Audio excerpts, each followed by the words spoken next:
Halo semuanya, di sini kami akan mempresentasikan materi pertemuan ke-11 dengan judul Dividen 1 yang merupakan materi mata kuliah Manajemen Keuangan 1 dengan dosen pengampu yaitu Bapak Agung Triputranto.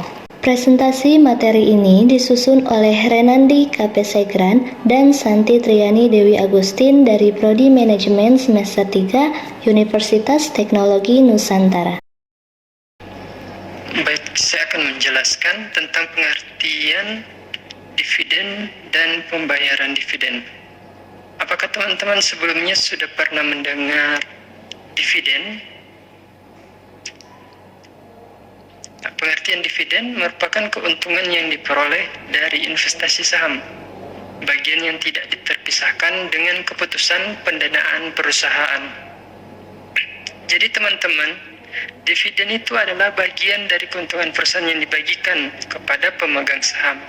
Ibaratnya, seperti hasil kerja keras perusahaan selama setahun, yang kemudian diberikan sebagian kepada pemiliknya, yaitu para pemegang saham.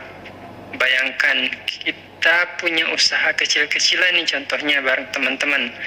Misalnya jualan minuman. Kalau usaha kita untung, kita bisa bagi-bagi hasil ke teman-teman yang ikut investasi di awal. Nah, itu mirip dengan dividen di perusahaan. Pembayaran dividen, laba yang diperoleh perusahaan pada suatu periode operasional setelah dikurangi pajak akan dibagikan berdasarkan ketentuan yang telah ditentukan pada anggaran dasar. Biasanya terlebih dulu disediakan sejumlah tertentu untuk para pemegang saham dalam bentuk dividen, kemudian baru dibagi untuk lainnya seperti cadangan, direksi komisaris, hadiah, dan lain-lain. Untuk dividen ini bisa dibayarkan dalam bentuk uang tunai, jadi pemegang saham menerima uang langsung, atau bisa juga dibagikan dalam bentuk saham tambahan, yang artinya jumlah saham yang kita miliki akan bertambah. Jadi, tidak selalu berbentuk uang saja ya.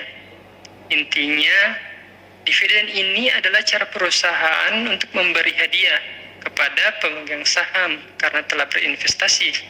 Namun, tidak semua keuntungan selalu dibagi karena perusahaan juga butuh uang untuk berkembang dan investasi lebih lanjut. Contoh soal, misal Nugroho mempunyai modal yang telah disetor ke perusahaan sebesar 50 juta rupiah. Pada tahun 2011, perusahaan memperoleh laba sebesar 5.750.000, dividen saham sebesar 6%, saldo laba tahun 2010 yang tidak dibagi sebesar 350.000, pajak 15%. Dengan penyelesaian sebagai berikut. Laba sama dengan 5.750.000 dikurang pajak 15% yang dikali dengan 5.750.000 yaitu 862.500 dengan hasil 4.887.500 dan dikurang dengan laba tahun 2010 sebesar 350.000 dan dengan hasil 5.237.500 dan dikurang dengan dividen saham 6% yang dikalikan dengan 5.237.500 dengan hasil 314.250 rupiah. Oke, sekarang saya akan menjelaskan tentang pertimbangan dalam pembayaran dividen. Jadi, teman-teman, ketika perusahaan memutuskan untuk membayar dividen, ada beberapa hal yang harus dipertimbangkan. Yang pertama, kebutuhan dana perusahaan. Kalau perusahaan membutuhkan dana besar untuk ekspansi, seperti membuka cabang yang baru misalkan, atau membeli mesin, mereka mungkin akan membayar dividen lebih kecil atau bahkan tidak membayar dividen sama sekali. Ibaratnya seperti kita menabung dulu untuk beli barang yang kita inginkan. Yang kedua, likuiditas perusahaan. Likuiditas itu gampangnya adalah seberapa banyak uang kas yang dimiliki perusahaan. Kalau perusahaan punya banyak uang tunai, mereka akan lebih mudah untuk membayar dividen. Tapi kalau uangnya pas-pasan, pembayaran dividen mungkin ditunda. Yang ketiga, kemampuan meminjam. Jika perusahaan bisa meminjam uang dengan mudah dari bank atau investor lain, mereka punya fleksibilitas lebih untuk membayar dividen karena mereka bisa menutup kebutuhan dana dari pinjaman. Yang keempat, pembatasan dalam perjanjian hutang. Kadang-kadang perusahaan punya utang dalam perjanjiannya ada syarat yang membatasi pembayaran dividen. Ini dilakukan supaya perusahaan tetap punya dana untuk membayar cicilan utangnya. Yang kelima, pengendalian perusahaan. Yang terakhir ini, jika perusahaan membayar dividen terlalu besar, mereka bisa kehilangan kendali atas modal internalnya. Dan ini bisa menyulitkan perusahaan dalam mengatur kegiatan operasionalnya. Jadi, perusahaan perlu menyeimbangkan antara membagi keuntungan kepada pemegang saham dan menyimpan dana untuk kebutuhan perusahaan sendiri. Itu alasan kenapa besarnya dividen bisa berbeda-beda tiap tahunnya. Kebijakan-kebijakan dividen.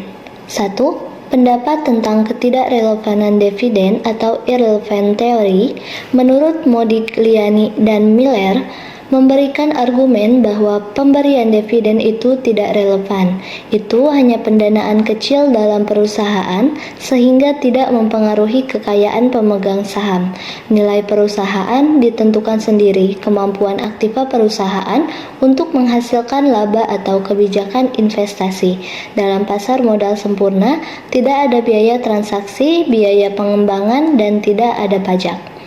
2. Pendapat tentang relevansi dividen atau relevant theory. Dividen adalah relevan untuk kondisi yang tidak pasti. Argumen tersebut antara lain preferensi atas dividen, pajak atas investor, biaya pengembangan, biaya transaksi dan pembagian sekuritas, dan pembatasan institusional. Oke, materi selanjutnya pembayaran dividen saham. Dividen saham atau stok dividen merupakan pembayaran kepada para pemegang saham, biasa berupa tambahan jumlah lembar saham. Kepemilikan para pemegang saham di dalam perusahaan proporsinya tetap sama atau tidak berubah.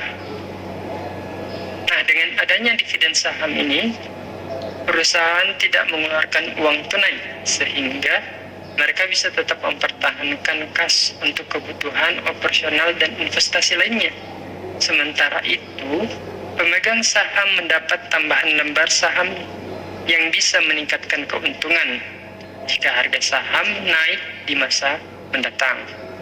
Jadi, intinya, pemberian dividen saham bisa jadi strategi perusahaan untuk tetap membagikan keuntungan kepada pemegang saham tanpa mengurangi likuiditas perusahaan. Contoh, pada tahun 2013, PT Segar mempunyai struktur modal sendiri sebagai berikut. Saham biasa nominal 1.000 dikali 400.000 lembar, yang hasilnya yaitu 400 juta rupiah, dan tambahan modal sebesar 80 juta rupiah, laba ditahan sebesar 260 juta rupiah, total modal sendiri yaitu sebesar 740 juta rupiah.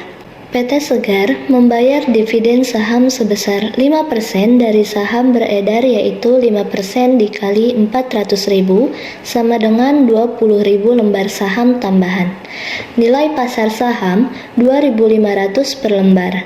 Nilai pasar saham 2.500 dikali 20.000 sama dengan 50 juta rupiah. Nominal saham 1.000 dikali 20.000 sama dengan 20 juta rupiah dan dikurang tambahan modal sebesar 30 juta rupiah. Keterangan Dengan adanya pembayaran saham atau penerbitan saham sebanyak 20.000 lembar saham dengan nominal 2.500 sama dengan 50 juta rupiah dipindah dari laba yang ditahan ke perkiraan saham biasa dan tambahan modal, sehingga nominal saham yang semula 400.000 bertambah 20.000 dengan nilai nominal yang sama.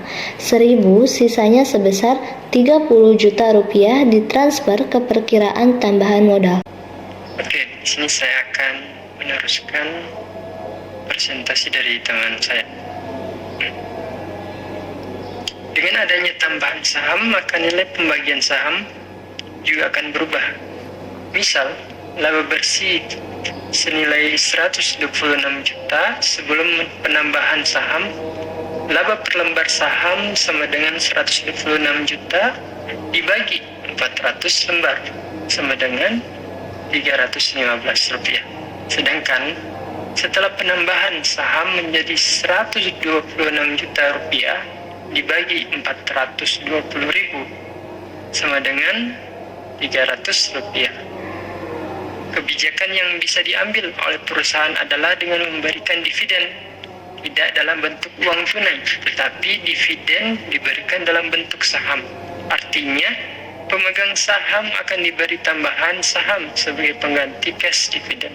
Pemberian stok dividen tidak akan mengubah besarnya jumlah modal sendiri, tetapi akan mengubah komposisi dari modal sendiri perusahaan yang bersangkutan.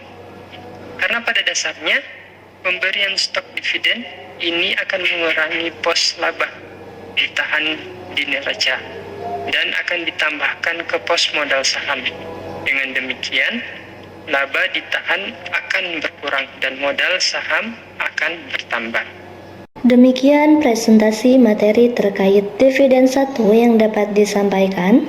Kurang lebihnya mohon dimaafkan. Sekian dan terima kasih.